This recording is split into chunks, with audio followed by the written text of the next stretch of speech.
एक मुलगा हा देवांसारखा दिसायला हवा, दुसरी मुलगी त्या सईसारखी आणि तिसरी मुलगी त्याच्या आईसारखी,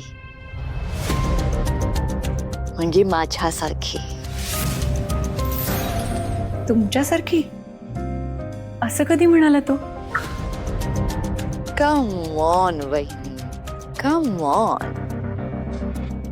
आय नो हे असं ऐकून तुला खूप वाईट वाटलं असेल, पण जरा विचार कर ना, तो आई कोणाला म्हणतो? मला. आणि जर का त्याला त्याची मुलगी तुझ्यासारखी दिसावी असं वाटत असतं तर तू म्हणाला असता ना जानू सारखी दिसणारी मुलगी हवी म्हणून. पण तो काय म्हणाला? आई सारखी दिसणारी मुलगी हवी.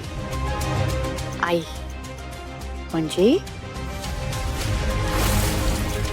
मला तरी असं वाटतं की देवांशच्या आयुष्यातलं तुझं महत्व आता कमी कमी होत चाललंय.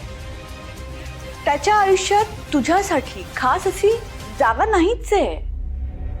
फक्त फॉर्मॅलिटी म्हणून ना तो हे सगळं दाखवत असतो. पण एवढं मात्र नक्की की त्याच्या स्वप्नांमध्ये तुला जागा नाही.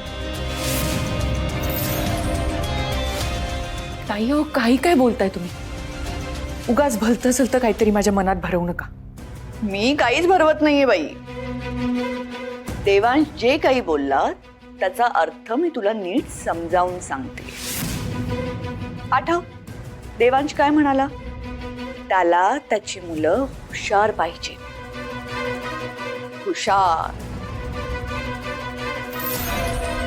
सॉरी हा वहिनी, पण तुझा आणि हुशारीचा दूर दूर पर्यंत संबंध नाहीये.